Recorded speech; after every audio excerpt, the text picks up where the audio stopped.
when the mall, the Marketplace Mall in Champaign, Illinois, was having tryouts for the musical Annie, and I had never taken acting, you guys. I had never like sang or took lessons or anything, but I listened to that Annie record and I was like, this is me. And she had to work or something. She was raising my older sister and I by herself at that point. And the day came and I was like, you have to take me to these Annie tryouts, right?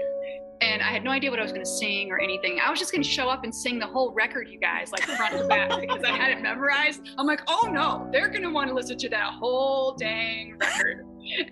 And boy, so my mom had to work and I didn't go. And I always say, Mom, it's because you never took me to the Annie tryouts that I became an actor. I couldn't let it go. I'm so stubborn. Oh my goodness. Adria, you are speaking my language. And I wanted to be Annie. Oh yeah, right? I changed my hairstyle. I got a perm, all that stuff. Yep. 2 Halloweens in a row, I dressed up to be Annie. Everything was Annie. I listened to the record. Yes, I had the Annie record. Oh my goodness. The Eileen Quinn one, the Eileen Quinn or whatever. Yeah. I want to welcome you to another episode of Media from the Heart. My name is Ruth Hill and I'm your host. And today, I am sharing with you a really pivotal episode that I had the honor and delight of recording a few months ago. Things have been a bit busy, so yeah, this is a little bit later than I wanted it posted, but actually it's serendipitous because this one spoke to me in such a real way as I've been preparing it for you and editing it and re-listening to it. Adria Dawn, she is my special guest.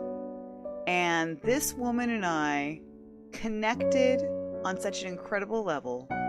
And you'll see, we're like sisters. She really is my long lost sister. Okay, not physically speaking. But this woman is incredible. I don't even know where to begin. I'm sure if you listened to the opening there, you heard some of the connection that we have, but that's just the beginning. And I want to tell you, this woman is beyond amazing, beyond fabulous, so talented, so humble, insightful, and you're going to learn quite a bit. I don't want to spoil it for you.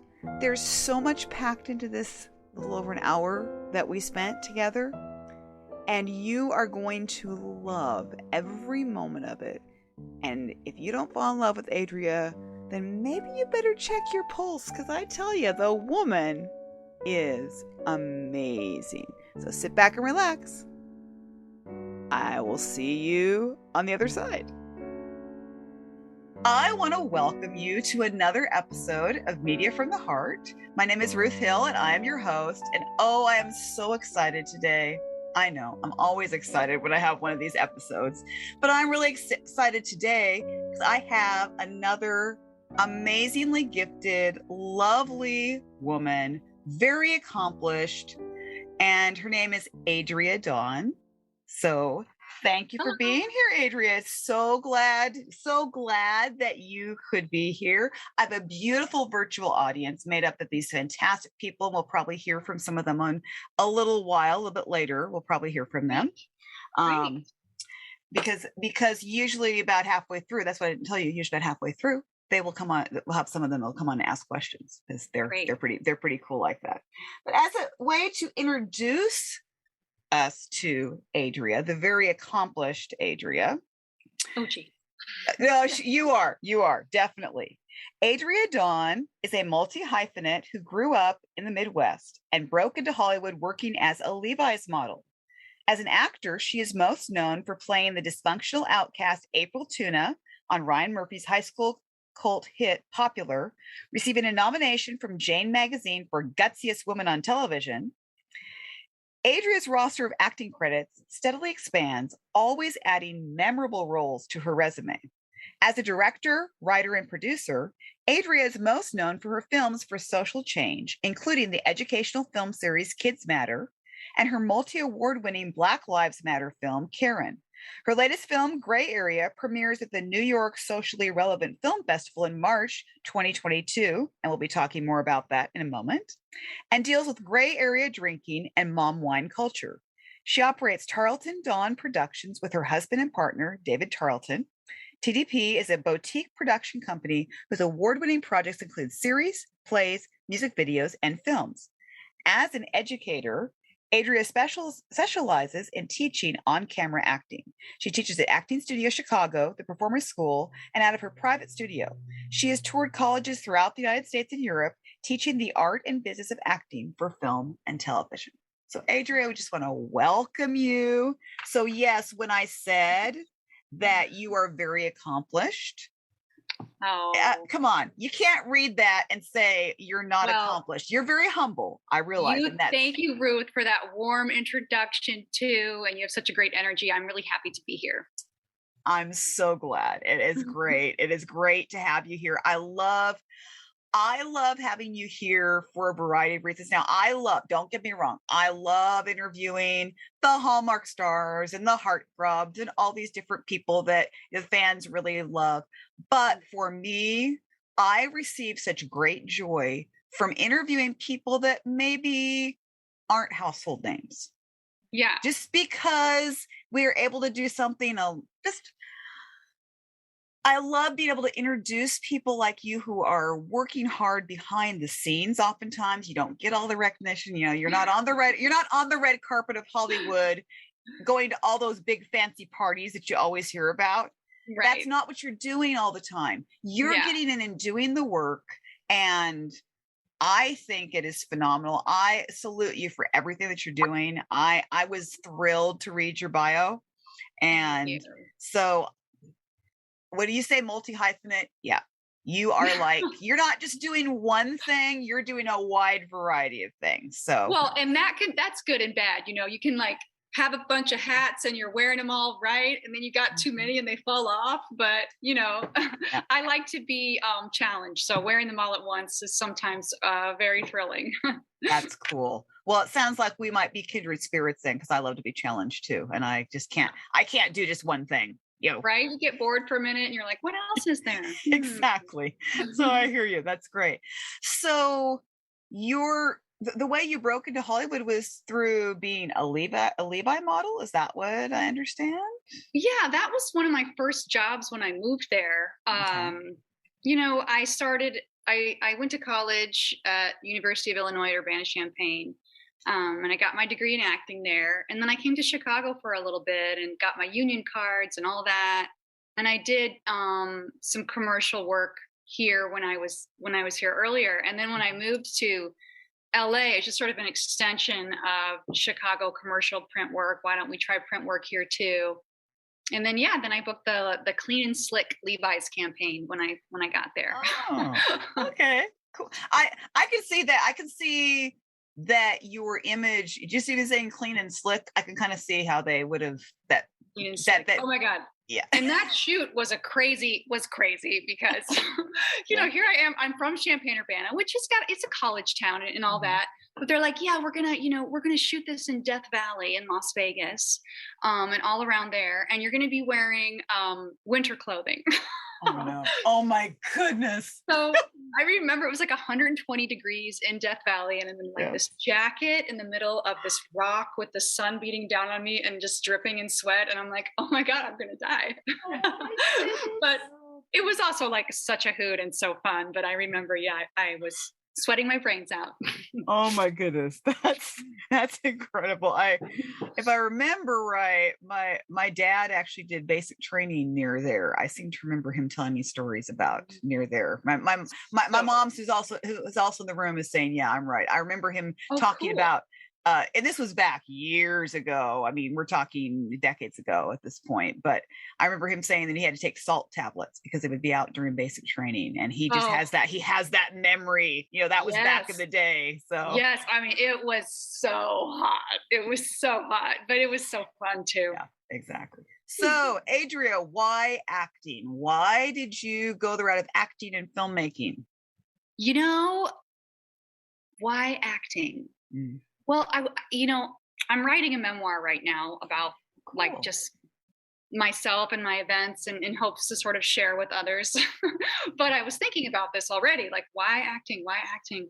And I always take it back to this this time with my mother, when the mall, the Marketplace Mall in Champaign, Illinois, was having tryouts for the musical Annie.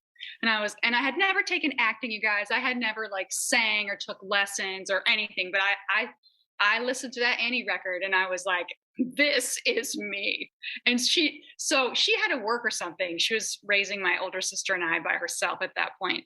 And the day came and I was like, you have to take me to these Annie tryouts, right? And I had no idea what I was going to sing or anything. I was just going to show up and sing the whole record, you guys, like front to back, because I had it memorized. I'm like, oh no, they're going to want to listen to that whole dang record. And boy, so my mom had to work and I didn't go. And I always say, Mom, it's because you never took me to the Annie tryouts that I became an actor. I couldn't let it go. I'm so stubborn. Oh my goodness. Adria, you are speaking my language. And I wanted to be Annie. Oh yeah, right? I changed my hairstyle. I got a perm, all that stuff. Yep. 2 Halloweens in a row, I dressed up to be Annie. Everything was Annie. I listened to the record. Yes, I had the Annie record. Oh my goodness. The Eileen Quinn one, the Eileen Quinn or whatever. Yeah, that's the one. Oh my goodness. I cannot. Who would have thought? Okay, so somehow we must be distantly related. We're sisters and we don't know it. We don't even know it, but we are. We know now. We know now. Yeah. And and my mom is saying thanks for letting her know, because she's kind of like, that's news to her. Yeah. So now you'll send me holiday gifts. Right? Oh my goodness. No, I just could not believe. I mean, you're telling that story and I'm just thinking, Annie. I mean, yes. Oh my goodness. Annie, and I would like full on like pretend I was an orphan. I'm not an orphan, but I would pretend. I get the stick. It was like Annie / Holly Hobby with the little handkerchief and the stick. And I'd have like quarters and Bonnie Bell lip gloss stuck in there. And I was doing it, I was like, so I guess the acting thing started from there. Yeah. Okay. Wow. That is just, I'm so glad I asked you that. We just made this really strong connection here. Wow. All right. So you had it's clear to see where the acting came from, and then, then the Levi commercial and all that stuff. So you started out with doing the modeling stuff to kind of break into Hollywood. So then how did that lead into doing some acting stuff? Oh yeah. So the modeling thing was just kind of like, sure, I'll try it. But I was really like, I'm an actor. I'm going to be an actor. And, of course, when I was in college, I was like, must be theater actor, must project. And I still love theater. But I had this, I did a Hallmark commercial in Chicago, and I did a couple other things. And I was like, I really like this on camera stuff. What is this, huh? Like I had like one class, one semester in my college experience. I loved my college experience, but it wasn't full of on camera because it was stage specific. So when I would get these on camera jobs, I'm like, oh man, this is cool. What is this? What's happening? And so then I was like, well, it's now or never, girlfriend. This cold in the Midwest is no joke, and you need to be warm and you need to try this on camera thing more. So I started in modeling, and then I got an agent and I had a manager. And so then we started to get me out there to audition for casting directors. And honestly, I don't know why this happened, but like a few months after I was there, I booked, like 3 months, I think I booked Seventh Heaven, a recurring on Seventh Heaven. And then I booked Popular like 4 months after I had been in LA. And then that lasted for a couple of years. So I think I just got really lucky, really. I was very lucky. And then that sort of spurred other acting gigs from there, like Judging Amy and NCIS and Felicity and all of those things. And it was great. But yeah, I think I started into On Camera Land because I was super excited, having come from college and wanting to really do it and full of training. And I just the stars aligned, and that one audition really kind of helped me propel forward. Wow. So now it would be really easy. I think it could be very easy. It could seem really lucrative to say, okay, so I'm doing all this acting on various shows and all that, and I'm just gonna keep doing that. There are actors that build their whole Right. career on just Right. doing guest spots, and there's nothing wrong with that, 'cause everybody has No. their own Yeah. path. Everybody has their Right. own path. Right. But it looks like you started to go a little different direction, that you wanted to, Yeah. because you've got your own film company, you've been doing your own films. Yeah. So why did you choose to go that direction? Well, you have good questions, Ruth. Well, what happened was, I was doing the TV thing and loving it, Mhm. and then, well, and then during all of it, I was very interested in the camera and production, and I gravitated not towards actors. I'm sorry, everyone. I gravitated towards post people and production Mhm. people, behind the scenes, and I would talk to them about it, and then that led to me starting to the first thing I think I made was, we did a couple of plays in LA, and Mhm. then with my now husband but friend at the time, Mhm. and then we started making a little improv web series that we shot, and then we were like, wow, this is, we could make some stuff. I Mhm. should preface, my husband is he got his degree in filmmaking at USC, so he was like tech and I'm acting Mhm. and we're coming Okay. together, and so we really started wanting to make more of our own work. Mhm. And then we got married, I became pregnant, Mhm. and then here we were like, oh wow, freelance work with a baby, how's that going to go? So, True. True. and also I had been there 10 years, I wasn't sure if I wanted to raise my child in Hollywood proper. Mhm. So he got a job at Columbia College, in Chicago, and so they moved us, and full health care, access to gear, and then we were like, let's really get this going. And so for us, we just sort of dove into to filmmaking, and it was also a desire to, think about, this sounds weird, but like the legacy that you want to leave, like what kind Mhm. of impact do you want to have? And while I still audition for shows Mhm. and I still partake in TV, I Mhm. still want to have something that I have more creative control over, and that I can put out and put a message out that I hope that maybe one of you thinks is meaningful. And Mhm. that to me is also such a success, a humble success, when somebody says, oh, wow, this theme touched me, or Mhm. I really saw myself in that role. And so then the social change series and the social change work Mhm. just became more and more um, part of the work that we do. That's well, and you've definitely spoken just like what, you have the passion that I always hear from those very dedicated independent filmmakers. It's not about trying to make it rich and famous in independent Right. filmmaking. I think if anybody enters independent filmmaking thinking, "Oh, I'm going to make millions of dollars," there's probably a good chance that won't happen. There might be the Right. isolated case, where that Yeah. happens, but Yeah. but all too often it's those passion projects that you have and you really want. And I love the fact that you talked about leaving a legacy. I love that you said that, because um it's wonderful to have all these other things. It's fun to say, well, yeah, I was in this show and this series and doing this and Yeah. doing this, Yeah. but to have something that really shows your viewpoint, your perspective, and really gets a message out there. Now, I love the fact that you are who you are, physically speaking.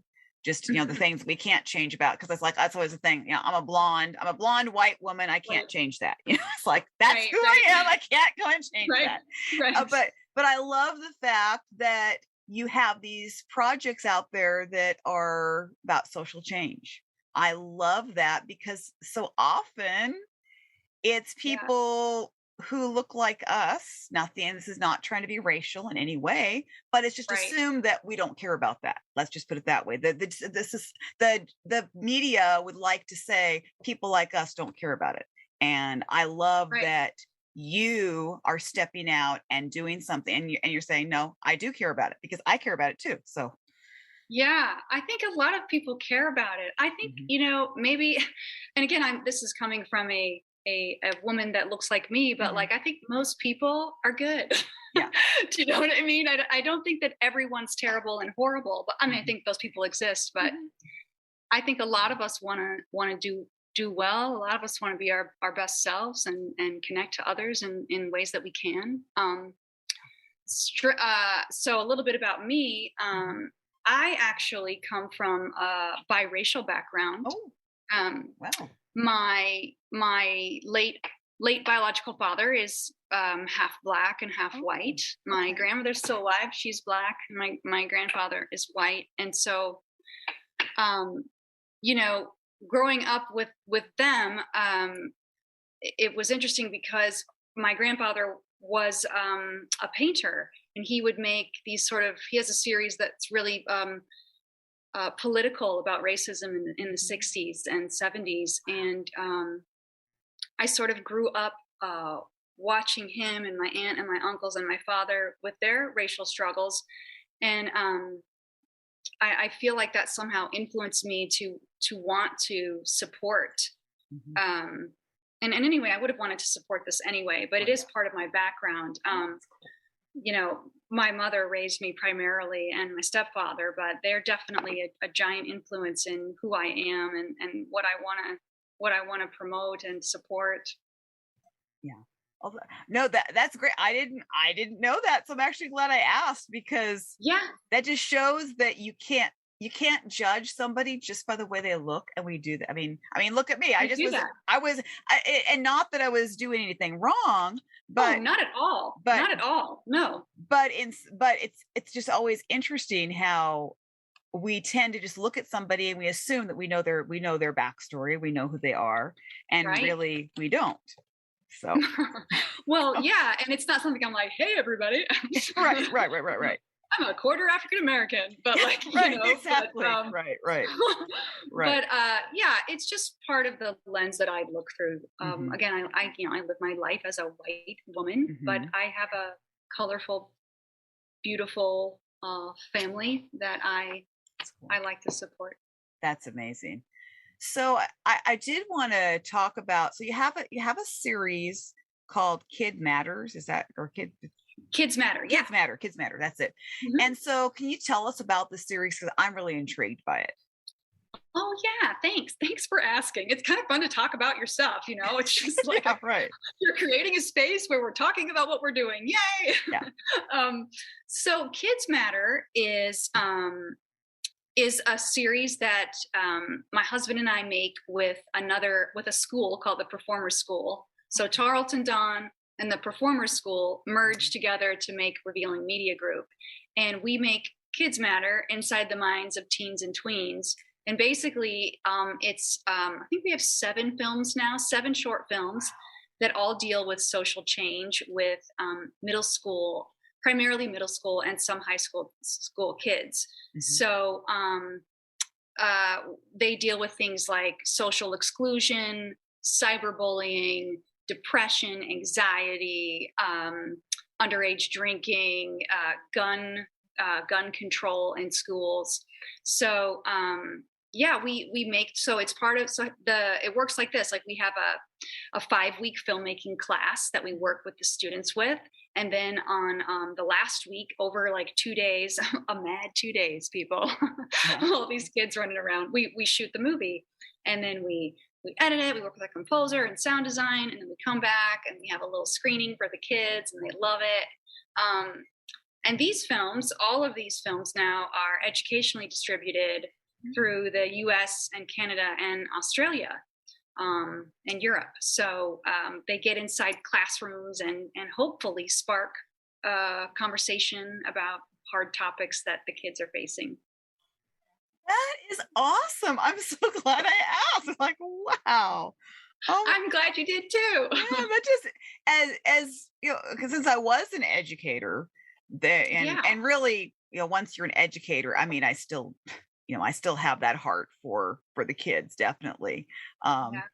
I just think that how cool that you are able to use the medium of film in order to and to get the kids interested in it. Because I mean, we all know that school has changed so much. Kids aren't Oh yeah. they're gonna if you tell them to open up a book and read read a book, Yeah. No, it's yeah. I get it. And what's really cool about this project is that, you know, we'll improv ideas, and I'm the writer, but I'll be like, hey, does this dialogue sound okay? And they'll be like, no, Adria, that's old. We don't talk like that. So it's very humbling. And it's also like great because when you give them the power and say, well, what about this scene? What about this scene? Can you guys kind of improv that for me? Like when you give kids power to make something, all of a sudden they're like, whoa, they get super into it. Yeah. And they have such passion. It's really great to see. Wow. So now are these films I know that you said they're available for like educational purposes. Are there people what if you're not involved in education? Are you able to see these films? You can definitely email me and I'll let you see them. Okay, that's good to know. That's really good to know. I'm happy to share them because you know we get people to go like we're with Learn 360 and McIntyre Media and things and those types of distributors. So unless you're part of their platform or their subscription, you might not necessarily get to see them. But yes. Okay. Yeah. Okay. Well, that's good to know because I'm intrigued, and there might be others that might be intrigued, and it would just be interested in seeing them. Just you know, not using them, of course, but just so we can get the idea of. Oh, definitely. Okay. Yeah, that's good to know. I'd love to share them. Yes. All right. Let's see. We're doing a new one coming up in April. I'm so excited to finally be back to make one because for the last couple of years, COVID like dampened the kids stuff. Yeah. You know, especially with COVID, I was like, I'm not touching a bunch of kids together for a little bit. So we're going back, and this new one's going to be on gender identity and pronouns and things like that. Oh, okay. Oh, the kids are going to love that. They're going to eat that one up. Oh my goodness, that's going to be huge because I know that. Yeah, because I'm like, you know, talk to me about what you think all this is, you know, and so it's going to be good. It's going to be learning for me too. Right. Well, and isn't that the best part about education especially when you're educating youth? You learn more from them that, you know, you think you're going in there as, okay, I'm going to be the teacher and I'm going to teach you these things. But you end up, if you really invest yourself in them and really get to know them, they teach you so much more. They teach you these things. Oh my God, they do. Yeah, they do. Yeah. Kids have a bravery, a sense of like no filter and bravery that I'm just like, wow. Yeah. I know. Put it in a bottle, sell it, I'll buy it. Yeah, right. I know what happens when you become adults is it's like all of a sudden you start, I guess, because people start telling you, oh, you can't do that. You can't say that. It's not the right thing to do. You can't, you know, it's like, yeah. My daughter is 18 and she's in her, she's in college. Yeah. She's in college and studying art education and she's loving it. She's doing so well, and that's not just me talking, that's her professors are blown away by her too, which is cool. That's excellent. But yeah, she is doing things that when I was 18 and going to college I wouldn't have been doing then. I wouldn't have been there's no way I would have been doing what she's been doing. I would have just been sticking in my dorm room studying, and she's going out and going on trips and doing things and meeting people, and it's like it's just and blows me away. And the project, it's wild. Yeah. I mean, when kids like get on that train of like, I'm gonna do it, I'm gonna make it, it's awesome. Because I know for someone like me, I'm like, thank God this crazy girl back in the day did not have a cell phone. Okay, because that's we just don't want that on this woman, you know, like this child back in the day. So kids have to be really careful, and I do think you either sink or swim with all of that. So congrats to your daughter. Her mama must have raised her right. Thanks. Yeah, I did raise her right, but then she had a lot of incredible role models too. I mean, my mom was a huge part, and really even she had some great male role models as well. Since I'm a single mom. And so, yeah. Now also in your bio, it talked about your Black Lives Matter film. Karen, is that the name of it? Karen is the name. Okay. Can you tell us about that one? I'm intrigued. Yeah. So we were all set when the pandemic hit to go into production like a week. We were a week out to do production for Gray Area, which we can get to later. But because COVID like shut everything down, my husband and I were like, oh man, we did all this work and we can't make our movie. And then I'm watching the news and there's all of this terrible stuff happening. George Floyd and Ahmaud Arbery and just all this, Chicago's protesting and shutting down Lakeshore Drive. And we went to a Black Lives Matter protest in my hometown in Oak Park with my son. And it was when my husband and I were walking around and holding signs and part of the community that I was like, gosh, this feels good. I want to amplify this somehow. I want to be more of a part of it. And so then we just started thinking about social change, Black Lives Matter. And so we came up with Karen, and we just shot it in my home because we didn't, in my home with one actor who we shot outside and myself. And it follows the story of a woman named Karen in the suburbs, and a man is walking around, African-American man, a brilliant actor, brilliant Chicago actor, Harold Dennis, is walking around, kind of looking around the neighborhood, and Karen questions his behavior and all of that. Long story short, she ends up calling the police on him. It becomes a brutal attack. And then we later find out that he was canvassing the area as a politician and walking around with, those door handle things to put in people's doors. So we just wanted to sort of make a film that dealt with white fragility, with preconceived ideas, and also that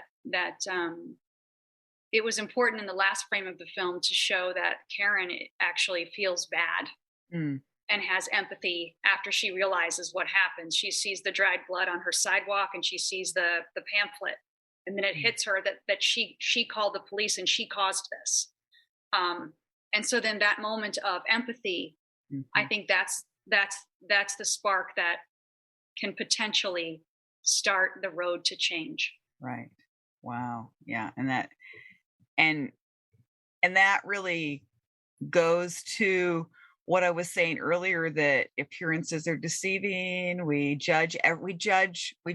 constantly making all these judgments. You see someone dressed a certain way, looking a certain way, certain ethnicity, and we make all these instant assumptions of they're like this, they're like this, they're like this. And it's one of those things that I'm constantly having to go into. I mean, I like to think, okay, I'm not racist. I'm not, I like to think all these things and okay, so maybe I'm not racist like that person is, or like that person is, but I have to constantly be going in to my brain and thinking, what am I assuming about this person? I'm looking at this person, and I'm making an assumption, whether the media taught me that, whether my grandparents instilled that in me, whatever the case was. And it's systemic. We have to reverse systemic racism. And it's really hard. And it's, we all do it to an extent because of how we live our lives. So all we can do is start with that awareness. Right. Exactly. So this film, Karen, is it something that's been in film festivals, won awards, anything like that? Yeah, it's won a bunch of stuff. It's still on the train. Good. Yeah, we've definitely won. Of course, I can't think of any right now. Berlin Shorts Award, Tokyo Shorts, Best Human Rights Film, Best Social Justice Film. It's played at Morehouse. It's played at LA Live. It's really done well. We're very excited and happy about it. That's cool. So will this be available at some point for all of us to watch? Yes, I would like to put it back up on YouTube. Again, it's also educationally distributed, and I created facilitator guides, learning guides to go with it for middle, high school and adult learning. Wow. So I'm hoping that kind of spreads out even more. But yeah, I can send you Karen. Oh, that's awesome. No, I love the fact, again, I mean, you are using every opportunity to use your work for good, to educate people. You're creating facilitator guides. You're doing all the things that, I mean, you didn't get an education degree, did you? No, and this is something I want to share with everybody. Good. Like everyone's like, well, how did you get distribution? Da, da, da, da. Yeah. I'm like, friend, it's called research. Like I wish I had an assistant to be like, hey, could you research education distributors and make some letters and da da da da. Yeah. But really, it's just, you can do anything that you put your mind to if you have the time. And if you have the desire, you learn as you go. I make mistakes every day, but I still try to keep putting one foot in front of the other. And I think that, yes, you can find distribution. Yes, you can write a press release. Yes, you can let your hometown know and the newspapers and all of that yourself. So I'm a big fan of doing to learn from your mistakes, to keep going, to potentially break down a door that could maybe open. And I'll tell you this, a lot of them doors are not going to open, but when one does, it's excellent. And then it's an effect. Yeah. So I'm hearing from you that you might have fear. I'm not going to say, because I think we all, if we say we're not afraid at all and like we're totally, then I think we're lying, because I think, we all have some kind of fear, but what you're doing is you're not letting any of those fears, any of that keep you from pushing forward, going after those dreams, you have this idea and you're not afraid to get up there and make a mistake. I mean, it's not fun. Yeah. I mean, hey, it's not fun. But it's, like I'm a big fan, and this sounds weird, but I'm a big fan of failure. Yeah, I hear you. Mm-hmm. I think, well, and I wasn't for a long time, but I think you have to embrace failure. I think that's when you grow the most. Yes. You don't grow when people are like, oh my God, that was incredible. You're like, you grow when you're like, oh crap, I just totally did that wrong. Yeah. And let me learn and be better next time. I hear you. Isn't it true? You start looking, when you can really shift the way you think about things, you shift your perspective, and it's like, man, if I hadn't failed back then, I wouldn't have known how to do this or wouldn't have known how to do that. Right.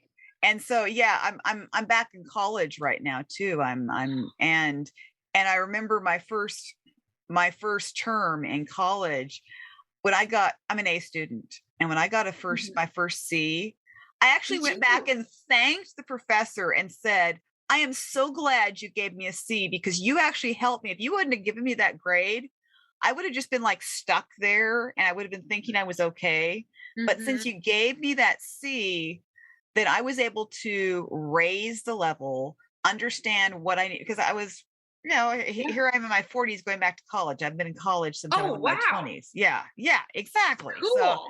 So it's like, I had to think about things a little bit differently than I've been thinking about all this time. But there's that thing about making those mistakes. And then she was so great to come back and she said, I understand what you're going through. When I was in a graduate program and getting back into school, and then I just have soared from that moment. I've just soared, and but if I hadn't had that experience, I can look back and say, man, if that professor had not marked me down on these things, I wouldn't be here. So let's backtrack, Ruth. That's awesome that you went to college in your 40s. That's great. Yeah. Well, thank you. Yeah. I'm just taking one class at a time, but yes, I'm actually studying business marketing is what I'm studying. And because that goes in line with my current position, is that I'm doing a lot of that. And so but I've been enjoying it. I've been thoroughly enjoying it, and I have learned so much. So it's been great. So that's cool. Thanks. That's cool. I think you got to do stuff that scares you. You have to do stuff like, I will try to definitely talk myself around something. I'll be like, oh, I can't do that because blah, blah, blah. I don't have time, or Yeah. no, I. And then I'm like, then like a few hours later roll by, and then I talk to myself again. I'm like, you're just saying that because you're scared. And Yeah. you always tell people to do things that scare you. So shut up and take your own medicine, girl. Oh So, my goodness. Oh yeah. Isn't that the way it is? We tell everybody else, oh yeah, go after your dreams. Don't and then yeah, and do then it. and then we get there and it's like, oh, I guess Yeah. I better take my own advice. I better actually Yeah. do what oh, Adria, oh my goodness. We have so much in common. I never would have Yes. imagined we have all Oh, this in good. common. It's so cool. Wow. I'm Cool. glad. I'm glad that we're connecting this way. I'm so Me so too. glad. It's just so great. So tell us about your this film that is just getting ready to premiere. Oh yeah. Okay. Tell us about it. Gray Area. Yes. So Gray Area was the film we were supposed to shoot during the pandemic, but so where do I start? So I have a friend, an actor friend in Oak Park with me named Ryan Kitley. He's a great stage and screen actor, been on a bunch of stuff. And he called me up one day and was like, hey, my wife wants to make a movie and she's talking to some production people. And I just wanted to know if we could come over and talk to you guys about production and stuff. And I was like, sure, I'll answer some questions or do whatever. And I got to meet his wife, Kelly Kitley, and she talked to me more about the project and was like, I'm looking for a production company to make a short film adapted from my book that I wrote. And her book's called Myself by Kelly Kitley. And it's a great book about her journey to sobriety and about her childhood trauma and the choices we make as children and adults, and sort of how to overcome if you're sort of at a place in your life where you want some type of change, but you're not sure how to make it. Mm-hmm. So she's also, like, just to shout Kelly out, she's an amazing woman, and she's a motivational speaker. You can see her a lot on like, she's been on Dr. Oz and Drew Barrymore, and she really she's just does the good work. She's a therapist as well. So she's out there, doing the good work, helping people through recovery, helping broken marriages and things like that. So I wanted to help her, and we got to talking, and I was like, I think we can make your movie. Yeah. So I read her book and loved it. And like you, Ruth, we had so many similarities that I felt really drawn to her story. So, so my husband and I took on the project, and we made a just under 20-minute short film, and it's called Gray Area. And Gray Area refers to that sort of gray area of addiction, of drinking in this case, alcohol use disorder, where she had a couple of incidents that were jarring, but it wasn't like, when we think of alcoholic, we don't think of, it's not that she was drunk and homeless on the corner, she couldn't hold a job. No, this woman is type A, highly successful, totally manages her time. But she just decided, like, I think I'm better not drinking. And so the film focuses on how, we as a society amplify this mom wine culture. Wine time is fine time with me, and all this. And so we look at that. We look at childhood trauma. This is also a woman who was she's raising 4 kids. She's a full-time therapist. She's a speaker. And just the juggle of life that people can feel, the pressure to perform, to peak perform in so many different ways. So we throw a little bit of postpartum in there. Wow. Anxiety. And then, it's a hopeful movie. I think it ends hopefully, a little edge, a glimmer of hope that when you're feeling overwhelmed, when you have childhood trauma, when you're dancing with addiction, that you can come out of it. Wow. Oh, wow. That sounds phenomenal. That sounds really, wow. Your films, I am so excited to start watching your films. I'm so excited. I'm really excited. I'm like, wow. You don't have to love them. It's okay. Well, I'm sure though that that even if I don't declare them as my all-time favorite film, I have a feeling that I'll be watching them with the intent to learn something and to be stimulated, and I'll see them in that light. And so I just have a whole different filter when I'm watching films like that anyway. So, yeah. Well, hopefully, the whole drinking thing is so relatable in America. Yes. The habit, the habitual drinking, especially during COVID, it peaked, it's peaked. So, and mental illness and all this. So hopefully people will find it relatable. And so tomorrow we're having my husband and I are on a filmmaker panel at the New York Socially Relevant Film Festival to talk about Gray Area. It's having its world premiere with them this month, or next month. So right. Wow, that's just amazing. I am and that's well, it sounds like this could be a film. Well, this will hopefully be a film that will be very impactful. It's not. I find it interesting. It's not so much targeted at young people, but now it's moms. Which is cool. So that's what was also very appealing to me. Just in full transparency, I'm sober, and I think that art imitates life, art imitates life, and so it was such a reflection. I wanted to really delve in as a 47-year-old woman. I wanted to tackle that myself, so it was good. Okay, so we're the same age. See, Ruth, we're twins. I know, that's exactly what I'm thinking. I'm thinking, whoa. Wait, when's your birthday? Okay, June what? 13th. Okay, my sister's is June 3rd. I'm May 24. Oh my goodness, but that's still close. That's just wild. That's just wild. I'm like, no way. How does this happen? I know. Adria, I know you're not really my sister, but you could be my. We can definitely act like sisters from this good on. So that's fine. That's perfectly fine. I mean, we have made a connection. There's no doubt. Very, very serendipitous. I believe this is very, very, very much so. Yes. So I know that my audience members that there are going to be some who would like to ask some questions, and and so let me see. Okay, let's see. Okay, I'm going to put my mom on first because she's got her hand up. She knows all the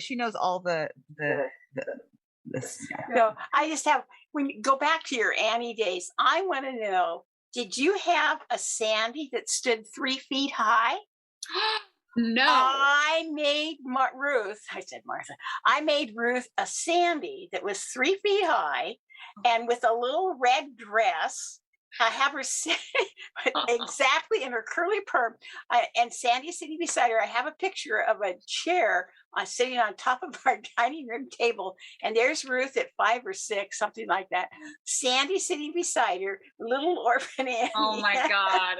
I just was curious. Yeah, I'm gonna have to dig that out. I was just curious if you had a Sandy also. I didn't. I didn't. I would have loved one, but I want to see that photo when we do the film exchange for sure.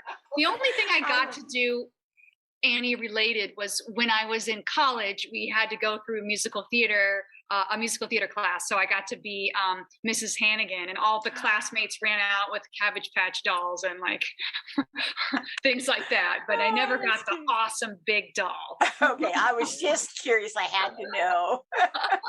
And you were welcome into our family. Welcome to our family. Thank you, Mom. Thank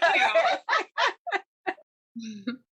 My mom is well known in this online community. She has lots of adopted daughters, so she has a lot that go around and call her mom, call her Mama Neva. I mean, there's all sorts of things. So that's great. She's definitely made a lot of connections here. Okay, so I know Paula Cooley had a question. All right. Hello.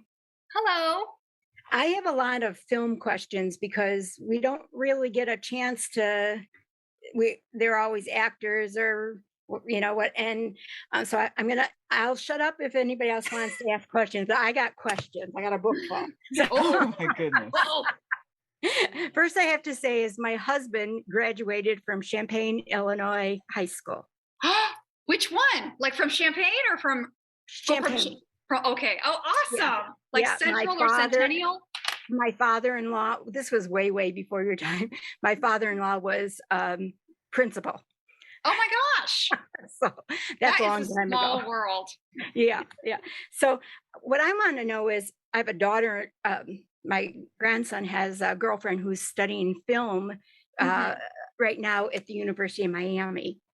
Nice. And she's always trying to raise money, and she's written and directed and film, and my grandson is learning to be an extra very fast and carrying the cameras and the booms and everything else. Yes. Like that.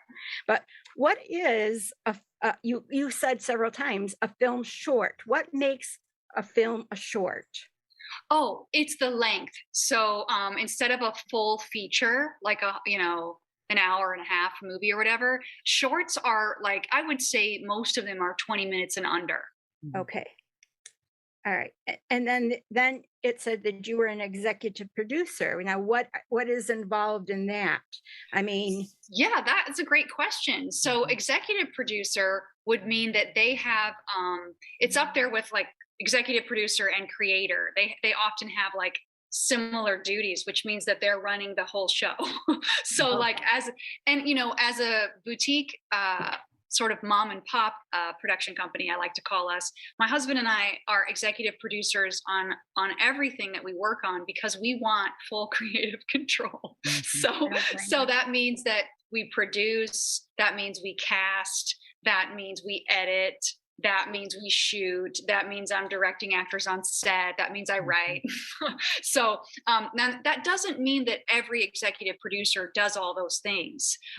But in indie film, you'll find that there's a lot of blurring of the lines in roles like that.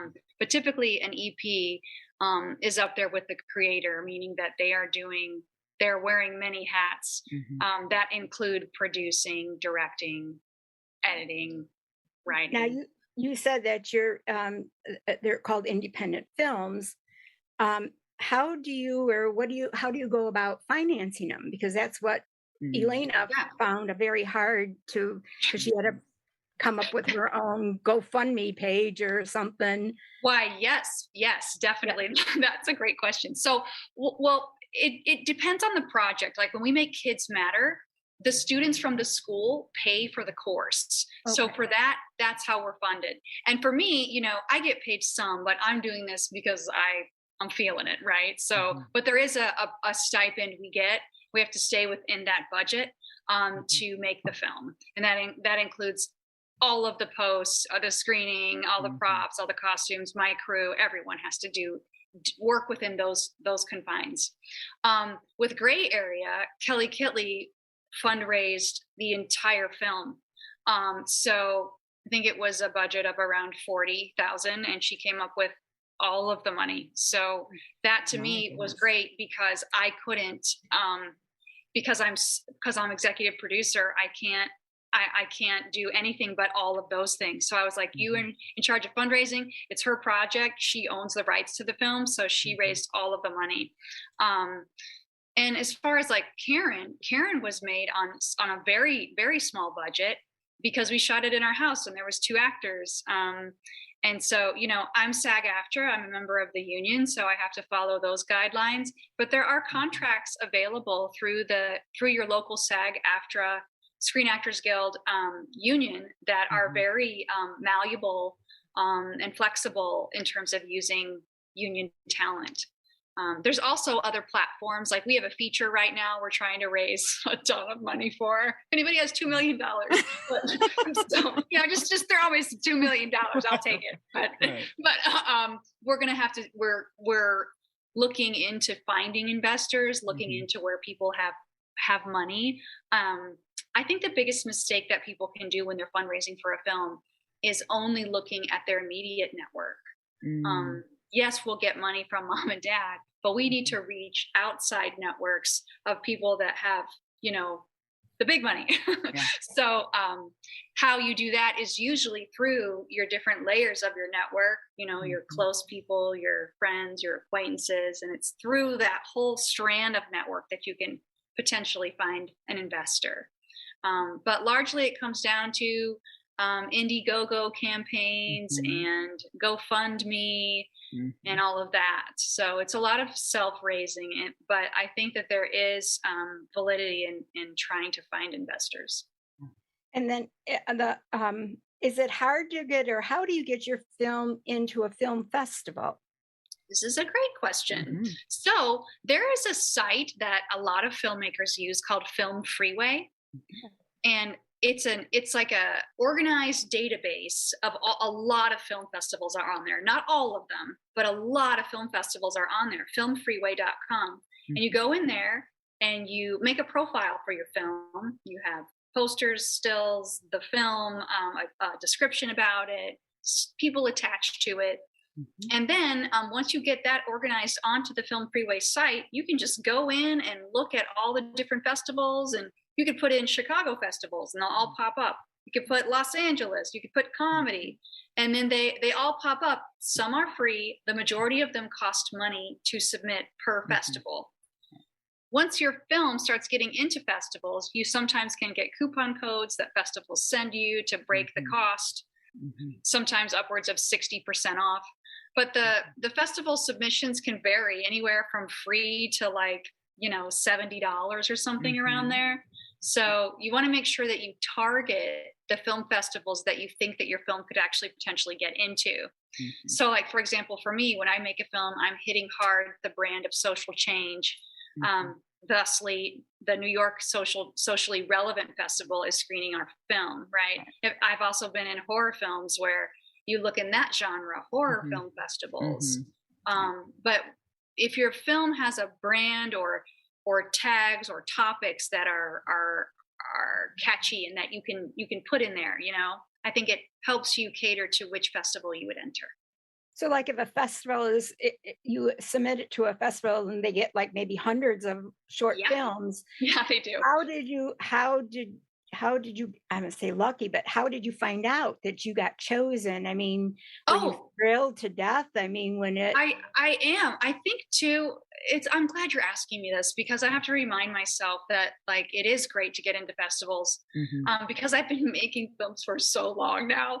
When I get in, I'm like, oh, good, but like, it really is lucky to get into to some, and again, like with anything, there are A-level film festivals. There are B, C, D level film festivals, meaning nobody goes, it's super small. There's also like A, B, C, D agents, like there's levels to every type of work out there. So, you have to look at the festival that you're in. And if you're a new filmmaker, that's great. And you can build up your level of festival submissions and hopefully get into bigger and bigger ones as you go. Or you could be an excellent filmmaker out of the gate and your film just happens to get into Sundance or Cannes, it really just depends. But having said all that, your relative that's going to be into film, I would say, make that film with high production value, and a great story, get feedback from their peers, their teachers, their mentors. And then if they think the film is in a good enough shape and they've gotten great feedback and all of that, then submit it to, aim high, because you never know what will happen. Right. Well, they're in the editing room right now. So that's cool. Great. They're excited. And then my last question, you mentioned also that you were an on-camera acting teacher. How are you doing that? How is it like, do people sign up or read your ad that you have, or are they schools that are getting a hold of you? Yeah. So again, great question. Thank you. So, one of the places I work at is a school called Acting Studio Chicago, and that's been around for 40 some years. So they are a known organization. And so the people can just sign up for that. And then in my classes that I teach there, I have like 12 students per class. so it doesn't get too big and all of that. So they handle getting the students in. And then with the kids series, the performer school gets the kids in. And again, I'm still promoting on social media and helping to spread the word too. Right. But that's how those happen. But this is my studio in Oak Park right now. Yeah. And this is the top floor of my home. And I coach people a lot in here for pilots and TV shows and things like that. And that is just word of mouth. So I've never advertised. Okay. Wow, that's cool. Well, I thank you ever so much. Thank you. Great to meet you. Nice to meet you also. Fellow redhead. All right. We got another Ruth here. Ruth. Yes, I know Ruth Rudy though. She's pretty cool. Hello. Hi. I just have a question about your childhood. Growing up, I grew up in a mixed culture, Native Americans. 3 of my sisters are half Native, and I saw firsthand the prejudice. I live in Minnesota, and you're enrolled in the Chippewa, Minnesota Chippewa tribe. But how did you resolve some of that? Even now, I mean, we would go to the powwows and we would participate in their culture with them, and they're part of the family. But the prejudice is, I'm so thankful it's changing, but there is still something that's really difficult for me with that. And I was wondering, would you ever make a movie like that with other cultures or ethnicities? Yeah, I'm always interested in the ongoing racial prejudices of all types of people. Yeah, growing up, it was interesting. So there's things like that I remember like it was yesterday. And it's just the world we live in. But yeah, I would say that, many different types of memories have affected me throughout my childhood. And I think that the only thing to do with those is to somehow turn them into good or amplify them for others to learn from. So yeah. But yeah, I definitely am interested in continuing that. Wow. That type of work. Thank you. Wow. Thank you. All right. Thank you. Oh my goodness. All right, Veronica. Hi, everybody. Hi. Hi, everyone. Ruth, thank you so much for doing this. You're an angel. You're the best. Thank you. Thank you. Thank you. Hi, Adria. My name is Veronica Robles. I'm from Houston, Texas. Thank you so much for doing this. This is just incredible that coming on here to tell us everything that the entertainment industry. It's really hard, but you know what? You've given us something to think about. We have to keep going no matter what the obstacles we have to go through, the good, the bad, and the not so great. But thank you so much. Oh, thank you. I have 2 quick questions. My first question is, what were your memories on Popular? I used to watch that show all the time, Popular. I love that show. You were awesome. What were your memories on that show? And then who would you want to if it was a movie made about your life story, who would you want to play? Who would be the actress to play you? Oh, wow. These are great questions, Veronica. Okay. Well, Popular, to be honest, started off as I went in for like a co-star role, like that could maybe recur. It started off as just a few lines, and then the role built over 2 years. Wow. Which was great. And I was lucky. And I remember meeting Ryan Murphy and, he caught me laughing one time in the lockers on the WB lot. He's like, "Why are you laughing?" Wow. And I'm like, I just thought of this idea where I could, what if I was stalking Carmen or whatever. And then he listened to me, and then he was excited that I was excited. And I think that sort of helped bring me back on the episodes. Honestly, my memories are, I have one great memory I can share. There's one episode where my character was a real geeky high school nerd. And in one episode, we fast forward to the future, and they make my character April Tuna like super famous and she's successful and she's fashionable, totally different from high school. And I remember walking on the back lot of the WB, and they had transformed this back lot into Tunaville, and it had an archway and it had a whole street made for my role. And I felt so humbled and so lucky that I was witnessing it.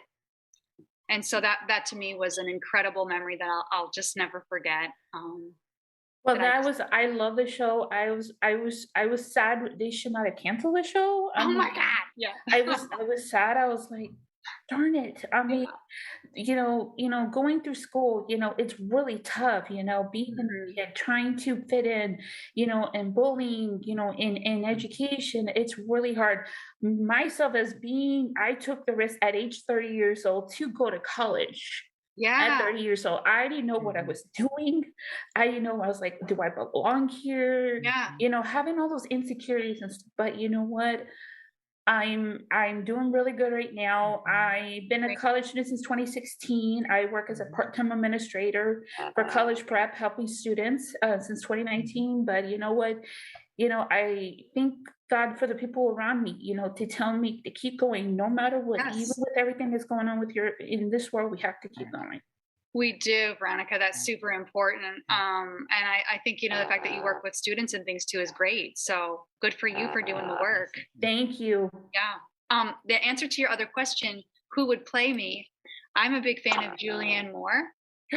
Yes. I think she's great. I would say for me that I would want whoever played me to be a woman that's not a teen, because I feel like the industry has a lot of ageism. And so I would want someone to represent me as a woman that as my age now, and we can have somebody younger play my younger self, but I definitely want that. No, you guys are we're all youngsters. Even when we get older, we're all youngsters. I can tell you that. Right? Mom is 65 years old. She just turned 65 on Wednesday. Yeah. I told her, Mom, you're a youngster. We're all youngsters. We are young at heart. Yes. And it's also too, like, it's okay to age, That's right. That's right. That's right. Yeah. Absolutely. So, amen. Yeah. Thank you so much for doing this. Thank you, Ruth. Thank you. Thank you both tremendously. And please come back. And congratulations on your projects. Many success. I wish I had the $2 million to give you. I wish I did. I would love to give you the $2 million. Thank you. But if you do, I cannot wait to see what you have upcoming projects. And congratulations and God bless you guys. And thank you. Thank you so much. Yeah. Veronica's incredible. I know. Yeah. Okay. There's one last question that I think it's a great way to end it. Amy Porter, who she can't come on camera right now, but she has a question. So what would you say are your strengths in life? That's a deep question. I know. Great way. Thank you, Amy, for pulling that out. What are my strengths? Well, I would say, it's weird to talk about your strengths, but I know. I would say that I'm a hard worker, and I think that I'm not going to let myself down by not putting in the work to get something done. So I think that comes from my mother, Claire. She raised me on her own until I was 16 with my older sister, and she would work multiple jobs to take care of us. So I think that, growing up with someone who was also sort of a fighter and would not stop working until she was able to, that sort of influenced me. So I'm a hard worker. And I think being an actor comes from Annie, but also from, I like to observe people. And I think when you observe and when you listen, I think it helps raise empathy and awareness. So maybe somebody might not understand why someone is behaving some way, but I think that one of my strengths could be at times an ability to observe and listen and empathize with somebody who you might not necessarily do that for. Wow. So yeah. I would say that. And I'm goofy. I think humor is fun. I like to be very silly, and I'm kind of a nut. So I think that's a strength too. Okay. And we just have one really quick question. I think Valerie will be fast here since she's from Africa. She doesn't usually get a chance to do these. So I want to make sure that I give her the opportunity. So go ahead, Valerie. Thank you, Ruth. Adria, I was not at tonight it's a Caesar ceremony from in France. I was not there, but I think you have the Caesar from the gentleness, from the humility, generosity, and really, I had a really beautiful moment. I'm sorry, I'm French, so oh no, that's my accent, but really, I love this. And you were adorable. You were very natural, and you are a beautiful model for all the women who are here. And thank you. Amen. Thank you for being who you are. Oh my gosh. Thank you so much. Yeah. You guys, I'm going to take all this good juju, good energy, and I'm going to keep it for when I'm having a dark day. That's right. That's what I love about these podcasts and having this audience, and we're all so positive. It's such a great feeling to not only have you as a guest, Adria, but to have this audience that just so much positive energy. And I can't thank you enough for having me, and thank you to each of you for listening and being a part of this. I really appreciate you. Well, thank you as well. And if you guys want to unmute and thank Adria as we're signing off here, go for it. Adria. Thank you. Thank you very much. Thank you, Ruth. Thank you, Ruth. Thank you, Ruth. Thank you, Adria. Thank you, Ruth. Have a great weekend. All right. Thank you. And thank you. Have a great weekend, all. Bye. All right. Bye-bye. Bye. Thank you. Well, where do I begin? Now that we're at the end of this phenomenal episode, Adria touched me in so many ways. I mean, not only are we evidently long-lost sisters, which was news to my mom, but we have so much in common, and she's incredibly inspiring. Look at the work she's doing. She just keeps going. She has a dream, she has a vision, and she goes for it, and nothing holds her back. Even from Annie being an inspiration to her. I mean, we're definitely soul sisters. There's no doubt about that. So I just hope that this particular episode inspired you and touched you in the way that it did me. That's why I do this. I love to bring people on just like Adria. And my hope and prayer would be that you've listened to her and you've decided, yes, I'm going to jump in and do something. I'm going to go for my dreams. It is possible. Well, now that we're at the end of this episode, I just want to let you know there are more wonderful episodes coming up. If you enjoyed today's episode, please, would you do me a favor? Subscribe on Apple Podcasts, rate and review, please. If you're watching on YouTube, thumbs up, subscribe. I'd love it. Let me know what you think. Please join the Facebook group. Wouldn't you like to be like some of these people who come on and ask questions? There's some beautiful people who come on and ask questions, just like you. This community, you guys have made this podcast what it has become. Media from the heart. It's not about me. It's about you. It's about my beautiful, amazing, inspirational guests. So please, what I would love to hear from you is that you listened today and that you went out and did something for you. You took that risk. You stopped putting off that dream that's in your heart. Do it, people. I never would have believed I'd be doing a podcast. Look at me now. Well, no matter where you are in the world, God bless you. Have a fantastic rest of your week. And I'll see you on another episode of Media from the Heart.